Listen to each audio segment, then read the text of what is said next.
We are here for week number 20 here at the Sonoma Raceway in Sonoma, California for the KMART 250K. The last time the NOVAR Verizon Cup Series drivers hit the track was 2 weeks ago, where Jonathan Winslow held off a late CJ Gordon charge to take home the victory at Branson in a bizarre finish. Now, as we head to our news and notes, the major one is mostly consisting of silly season rumors coming in the past several weeks. The first of which is that Jared Lansell, who currently drives the number 13 Chevrolet for Lansell Autosports, has announced that he will bring his team over to Howell Wilson Racing, thus expanding the team to a 4-car operation.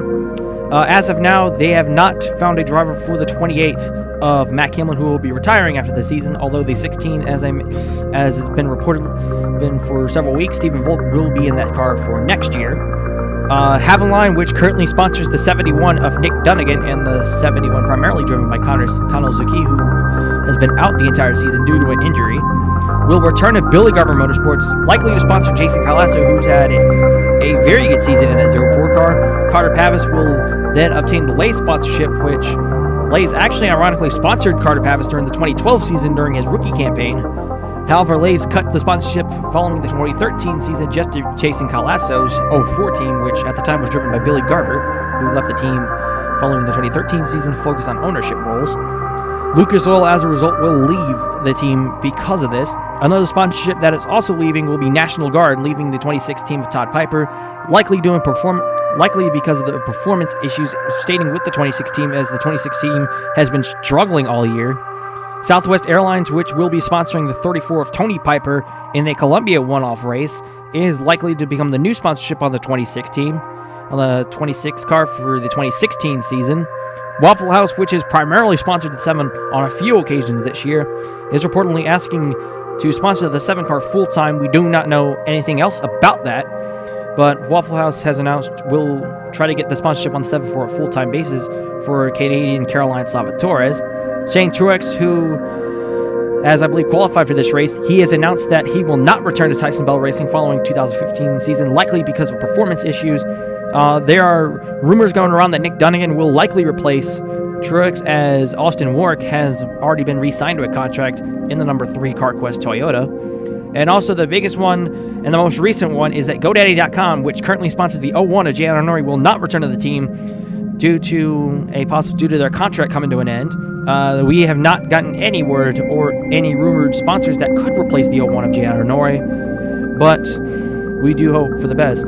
As now we finally head over to our Week 20 winners, which we have 4 races, most of them being held at Sonoma. The only race not held in Sonoma was the All-American Series, which was run at Ohio. LW Flansma completely won the race in a kind of a lopsided event at Ohio for the All-American Series. The other 3 divisions, which are the Rares Aero Series, the Kellogg Southwest, and the Gatorade Series events, won all at Sonoma. In the Razor Aero Series, Jane Linson took home the checkered flag in the Aero Series after passing Vitaville Estate midway through the Aero Series event. Carl Sheenson took home the checkered flag in the Kellogg Southwest division after Mac Douglas, the car who dominated the race in that event, completely wrecked himself while dealing with a lap car in that race. And then Blake Curtis ends up holding off a late charge for Barry Hunivo to take the checkered flag in the Sonoma race in the NOVAR Gatorade Series. The Sonoma Raceway is a 1.99-mile, 13-turn road course located in Sonoma, California. This race will be 65 laps and 200 kilometers. The last time the NOVAR Verizon Cup Series ran here was during the 2012 season, where it was just an utter crash fest. Gordon Billard ended up going to victory lane in that race. Winning the Aflac Pull Award here is Kyrie Uthen in car number 57, with Sean McDowell in car number 10 starting as outside. The potential pre-race favorite to win it all, Scott Johnson, starts in the 3rd spot. 2 big names you won't see in the starting grid are Walter Uthen and Mike Hogan, both of them suffering their first DNQs of the season. And with their other 2 points rivals, actually there are 3, Scott Johnson, Ethan Littinger, and Shane Harden, all qualifying for the race. Ethan Littinger started in 21st, while Shane Harden, the second place driver in points, starts in 37th. The last 2 starters are Marcus Powell and Shane Howard. So Kyrie Uthen in car number 57 leads the field out on the green flag, and the green flag is underway, as it looks like Scott Johnson did not get a good start. So as a result, Sean McDowell's immediately going to take advantage and will shut the door on Johnson before Johnson could fight back. So McDowell immediately makes a charge for second, and Casey Hewitt on the 19 is going to try to take away that 3rd spot away from Johnson, as looks like Johnson's probably going to suffer the consequences for having that bad start. But it looks like looks like, I believe, coming out of turn number 4A, looks like Johnson gets a really good run on the outside and will hang on to that third spot. So it looks like Johnson kind of cleans up the damage repairs the damage that he already did with that bad start. As looks like Ike J. Jr., James Wilson Jr., that's the battle, I believe, for the 5th spot between those two. As we have a nice looking view down the hill. They head up the hill to turn number 8A, as I believe that's been the trouble spot for the majority of the weekend.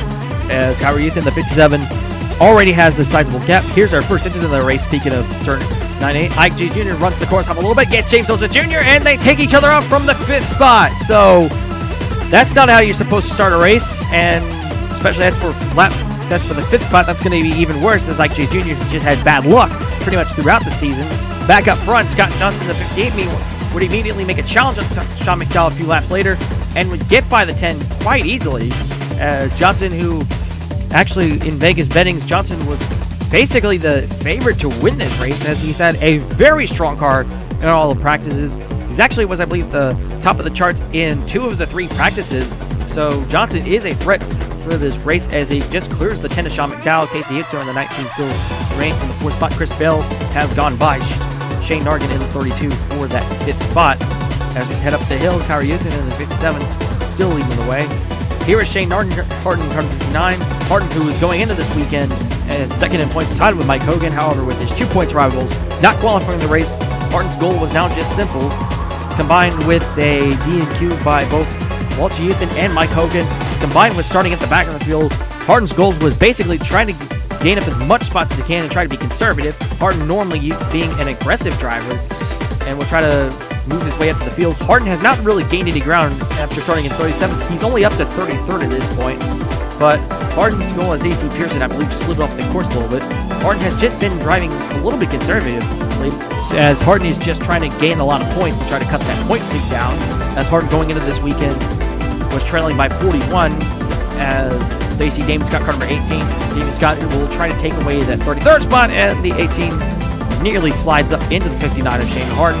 As Thomas Sawyer slides the car a little bit as they head into turn number 1. The other major points contender that was also going to try to take advantage of the top 2 in the points, DQing this race with Ethan Littinger. However, unlike Shane Harden, Littinger is running towards the middle of the field, and as of now, I believe he's going to pass Jonathan Winslow for the 18th spot. So looks like the 51 of Littinger will get to 18th as he gets by Jonathan Winslow, last week's winner at Branson. As looks like Littinger slides off the course a little bit, as that turn has been a major problem for a lot of these drivers this weekend, especially in all the divisions, as cars have been trying to get in that corner too hot and then they just lose it. As looks like Winslow in the 00 will try to counter that, as I believe he'll get to the pass there. Back up front, Kyrie Ethan and Scott Johnson are battling it out for the lead. Scott Johnson actually pulled in behind the 57 to Kyrie Ethan as they head into turn number 4. As looks like the 57 of Kyrie Ethan was actually turn 5, and then heading into turn number 6. The 57 of Kyrie Ethan and Scott Johnson is still battling out for the lead. Looks like Ethan and the 57 was able to pull up the gap a little bit as they now round up the next set of corners. Ethan hits the dirt and is going to throw the car completely wide, and as a result, this is going to basically hand the lead over to Scott Johnson, car number 58. And Scott Johnson, with the way his car's been running all weekend long, you might as well say goodbye to any chance of winning this race, unless if the 58 has some mechanical problem. But the 58 of Scott Johnson now is starting to pull a gap. And Kyrie Ethan, not only would he be threatened to already lost the lead, and Ethan's probably going to lose the second spot as well, as JC the 19 of Casey Hicto right there as well. Sean McDowell and Shane Nargan right now running in 3rd and 4th, also following suit, as the 19 of Casey Hicto, the 74 Marcus Powell apparently spun it off the course a little bit earlier, and I believe was on pit road to repair the damage. So as a result, the 74 is right there. So that kind of explains why. Here's a little bit earlier on the right. Damon Scott hard into the concrete wall. And this was on lap number 14, as Ray Lanisol, I believe, just came down on the 18 of Damon Scott and puts him hard into the wall. Luckily, the 18 of Damon Scott was able to climb out of that car, although a little bit wobbly. So medical crews will have to check him out and get an investigation. But a hard crash for Damon Scott, car number 18. This happened on lap number 13. Ray Lanisol just apparently pulled down into him, so tough break for him. Jared Lansell, car number 13, as y'all heard, he's actually moving his operations to Howell Wilson Racing. The first race after announcing that, he's already having the car in the top 10. believe he's right now running in the 8th spot with the 56 Chris Clark, I believe running the 7th with Corey Von Delga running in 6th. Chris Bell is also back there. He's running in the 9th spot. As Jared Lancel in 13, he has just been having a rough couple of years since being the runner-up in the 2011 season to Shane Clark III. As Clark's just, actually that bad luck is also persistent in losing that Firehouse sub-sponsorship that the 13 has had. As of now, since his move to Howell Wilson, with his move to Howell Wilson Racing, he has not announced another sponsor that might take over that 13 car, but we do hope that Lancel will have a better future. Meanwhile, back up front here, some cars actually battling it out. I believe this is for the, if I'm not mistaken, I believe this is for the 18th, 15th spot around there. Justin Clinkston, car number 24. Also there, Stephen Volk in the 29, Chadwick Blake and Logan Chin. Clinkston, who's just had a rough sophomore campaign in the 24 car, as he's failed to qualify for a couple of races. Although, despite finishing in the top 5 last week at Branson, Stephen Volk in the 29 has had maybe a solid season so far, although he's running in about the mid-20s in the point standings right now. Chadwick Blake having a quiet year despite winning the Dentsville 250. Other than that, he really hasn't done anything spectacular. And then Logan Chin, 1 year removed from a top 10 finish in the points, he's just had a very bad season in the number 72. Kind of a forgettable campaign here in 2015 for Logan Chin. But Logan Chin hopefully wants to turn it around and add a victory, as he won the road course race in Road America, getting the full 45 points in that particular event. Jace Calasso running, I believe, towards the back of the pack. Not a good run for that 04 car. Calasso, who's been putting up some top 10 finishes in the past several weeks, has already vaulted himself basically near the top 10. I believe was in the top 10 at one point in the standings. Although his good start and good season can be contributed with a second place finish at Dentsville, as there you see Jamie Scotty, car number 9.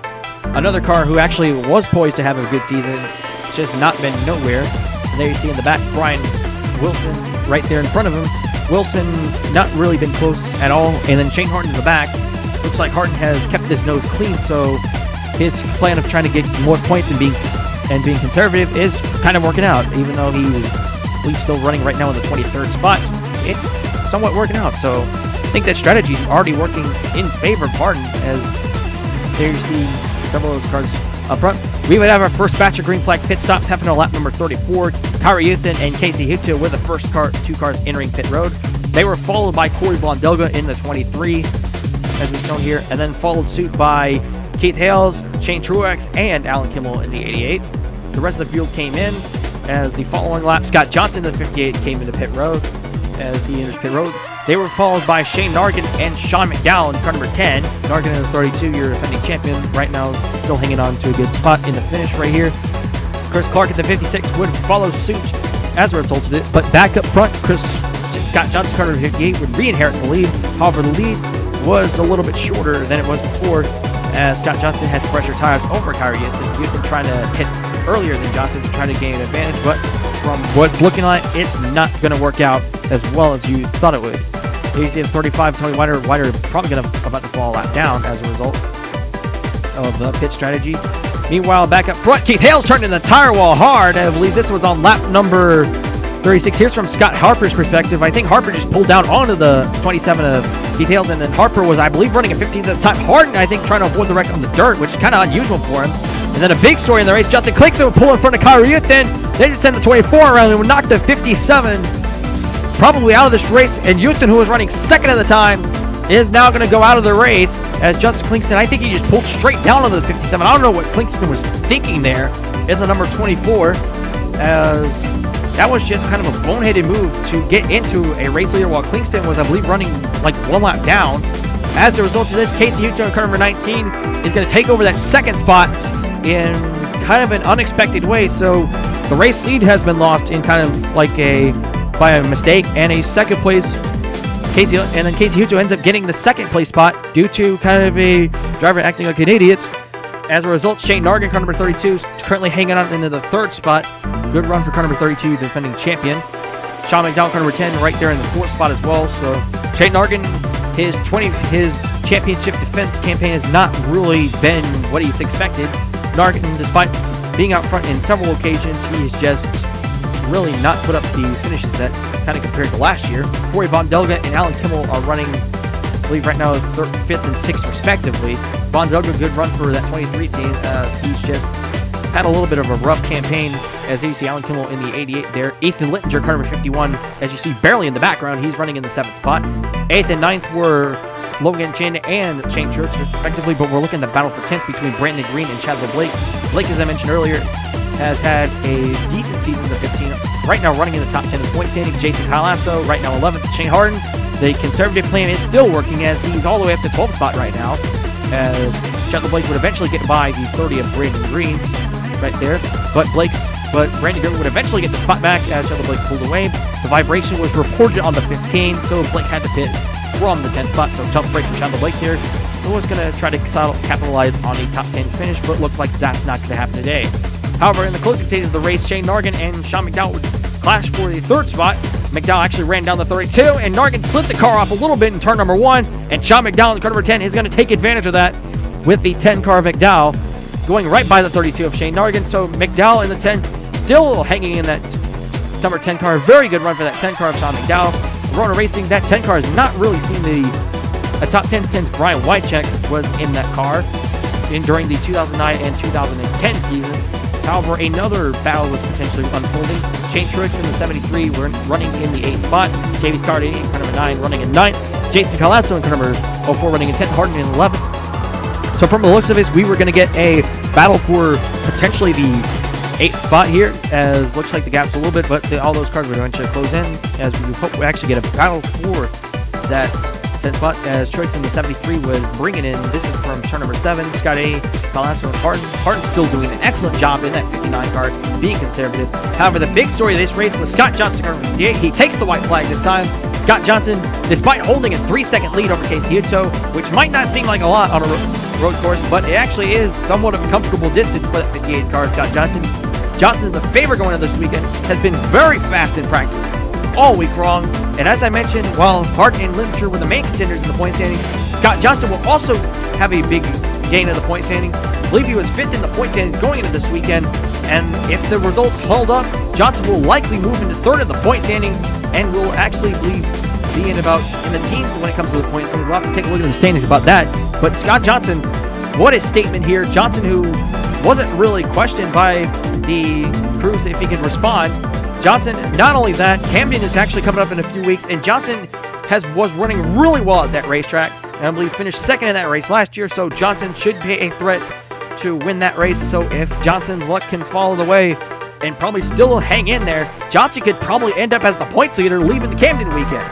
And now heading out of the hairpin, Scott Johnson with a just utterly dominant performance here in the 58 car as they head out of the final left-hander. Scott Johnson dominates here at Sonoma and will win here at Sonoma for his 4th career NOVAR Verizon Cup Series race.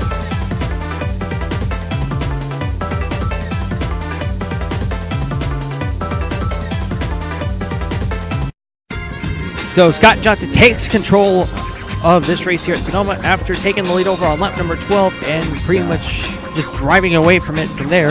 Johnson had the strongest car all weekend, and the betting favorites kind of were in favor of that, and as a result, Scott Johnson puts up a dominating performance here at Sonoma. He led 53 of 65 laps en route to his victory. The 2nd place finisher is Casey Hutto in car number 19. It's kind of rare for the Vegas bettings to actually predict the winner of the race, and it's even rare if they picked the 1st and 2nd place drivers as well, as Hutto was the number 2 pick to predict the win the race, although it was just by a landslide margin of victory that Johnson would be the favorite to win the race. So Casey Hutto, car number 19, was able to stabilize in the 2nd spot for car number 19 of Casey Hutto. 3rd spot goes to Sean McDowell, car number 10, a well-needed finish for car number 10 of Sean McDowell, as he finished 8 seconds back on the leader, as he was able to pull away from Shane Nargan, car number 32, after he passed him. So Nargan in 32 finishes in the 4th spot. He then had a 19-second gap from Corey Von Duggan, car number 23, who finished this race in 5th. So good run for car number 23, Corey Von Duggan. Ethan Littinger coming into this weekend 4th in the points. Needed some points to try to close in on Walter Youth and try to take advantage of the DNQ by Walter Youth and Mike Hogan. Doesn't really gain a lot of points as he gained 37 points, but will finish this race in 6th. Logan Chin, car number 72, a well-needed 7th place finish after Logan Chin has been struggling all year in that 72 car, projected to finish in the top 10 this year, but has just literally been nowhere of the top 10 because of poor qualifying and then being involved in accidents when it happens. Shane Truex, when he gets an 8th place finish 1 week after he was announcing that he was leaving Tyson Bell organization after the 2015 season. Jamie Scott A, car number 9, will hang on to the 9th spot, and then Jason Calasso is able to hang on and finish in the 10th spot. Now we're going to take a look at the point standings, as the points deficit will look drastically different due to the fact that Walter Euthen and Mike Hogan ended up DNQing for this race. Walter Euthen will remain in the points lead because he has a 394 points. Going into this weekend, I believe it was a 41-point gap. Harden in the 59, who takes over that 2nd spot, cuts it all the way down to 8 as he finished in 11th. And not only did he finish in 11th, Harden also got the bonus point for being the hard charger as he climbed 26 spots to finish in the 11th spot after starting in 37th. Scott Johnson in the 58 is a big winner, not only in dominating the race here, he also jumps into 3rd in the point standing, 18 points back of Walter Euthen. So Scott Johnson now has a chance to potentially try to get the points lead going into next week's event at Denver. Ethan Littinger, car number 51, also another big winner. He cuts the points lead down to 21, although he was passed by Scott Johnson in 58 after Johnson won the race, while Littinger finished, I believe, in the 7th spot. Mike Hogan is our biggest loser of the top 10 of the points. Mike Hogan drops from 2nd to 5th, as Hogan was, I believe, tied in the 2nd in the point standings going into the weekend. He dropped all the way down to 5th due to his DNQ. Casey Lester remains in the 6th spot. I believe Lester also DNQ for the race. I'll have to check and see, but Lester, I believe, didn't lose any ground, but the points gap is 79 points now. Chandler Blake, car number 15, gains, I believe, a couple spots. He is 7th in the point standings, 84 points back, tied with Eddie Johns. Both of them are tied with victories and top 5, but Blake has the edge in top 10s by 4-3, and also has the edge. Actually, Johns has the edge in DNFs, as he has Johns has 3 DNFs, Blake has 5. CJ Gordon, car number 48, is in 9th in the point standings, dropped a spot to 9th in the point standings. Johns also did leave the spot as well, while Blake gained 2 spots. And rounding out the top 10 is Jason Calasso, still creepingly climbing his way into the top 10, climbs back in after a 10th place finish here. And now let's take a look at 11 through 20. Shane Nargan, car number 32, gains 5 spots after his top 5 finish here to 11th in the point standings, 114 points back in the points leader. Alan Kimmel, car number 88, gains a spot to 18th to 12th in the point standings. He is at 131 points back in the points leader. Damon Scott, car number 13, is 137 points back in the points leader. He drops 2 spots to 13th. Jason Duke drops out of the top 10 to 14th in the point standings. He is 138 points back. Kyrie Euthen, car number 57, gains 2 spots despite crashing out just 3/4 of the way through the race while running in 2nd. So tough break for Euthen there, but gains some ground to 15th in the point standings. Jake Killen drops 2 spots to 16th in the point standings. He's 145 points back. Cody White, a couple of weeks removed from his victory at New York, he drops 2 spots to 17th in the point standings, 148 points back. Chris Clark, car number 56, gains 2 spots to 18th in the point standings, 152 points back. Steve Volk, car number 29, cracks into the top 20 in the point standings. So Volk was not having as bad season I thought, so as a result, he cracks into the top 20 in the point standings with 19. And Blake Battaglione, car number 50, gains 2 spots into the top 20, 161 points back. And now, since this is a transfer race, as this is the final race using the group qualifying format, Denver will be the following race using that group qualifying format. So the 4th group of 37 pairs for qualifying will apply for next week's event in Denver. The following race at Salt Lake City will also be a part of the qualifying system for Camden, which is in about a few weeks, Homestead, Miami, and Grand Detour. So as we're going to take a look at the point standings, the 37th place car, the last car that will be racing its way in for the first group, the last car in that first group is Todd Piper, car number 26. He is currently in 37th points. He actually is tied with Jonathan Winslow for that 37th spot, and 38 as a result is Jonathan Winslow, as I mentioned, and somewhat they're in a 3-way tie with Sean McDowell, car number 10 as well. So I believe we'll have to get through tiebreaks and check and see, but I believe Piper and Winslow will be in, and McDowell will be in the second group, despite McDowell currently sitting 36 in the standings. So we'll have to get the official tiebreaker, and we'll get official word when that comes through. But looks like it will be Piper and Winslow being the last two in, and the first two in the second group will be Sean McDowell and Mac Hamlin. As this is a road course race, there is no cautions to back it up. There was one lead change for 2 leaders, being Scott Johnson, that's over youth, and being the only one. As I mentioned, Shane Harden was the high climber. He gained 26 spots from his 37th starting spot to finish 11th, and Scott Johnson led a race high 53 laps. The margin of victory was 4.78 seconds. The next time the NOVAR Verizon Cup Series drivers tackle the track, it'll be at the Denver Speedway in Denver, Colorado. Not only will the Verizon Cup Series drivers be racing here, also the Southwest Division and the Aero Series will be racing here at Denver, while the Northeast tackles the Iowa Speedway and the Southeast tackles Rockingham. We'd like to congratulate Scott Johnson on his dominant victory here, and we will see you next week at Denver.